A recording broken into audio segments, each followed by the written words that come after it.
Hey everyone, this is Tim from YourSixTech. Today in this video, I'm going to show you how to fix when the game or application is suspended because it's used on another console.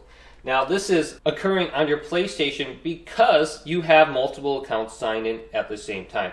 So I do have a PlayStation 5 and then I also have a PlayStation 4 in which I play at the same time, and I have two different accounts. Now I'm on my second account right here, Action 6, and I can see Y6 Studios right here is playing my main account. And my YourSix Studios account got logged out. This is because I'm still logged in on my main PlayStation 4. So if I hold down the PlayStation button, and then I go up to Power, then go to Switch User, you can see my main account right here is still logged in on my PlayStation 4, even though I'm playing on my PlayStation 5.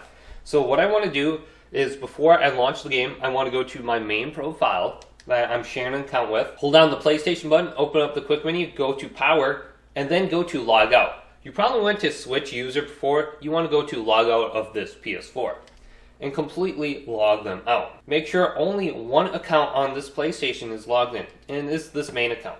So if I go back to Switch Users, I can see only one profile is logged in, the one I want to go ahead and play on. Log every other account out and just log in exactly with the one you want. Otherwise, turn off your PlayStation, restart it, and then just log in with that one account. And this will avoid getting that error that you've been having where it's used on another account, even though you're playing a game on this account. So hopefully this video did indeed help you out. If it did, leave it a big thumbs up and subscribe to my channel down below for more tech videos coming up next on YourSixTech.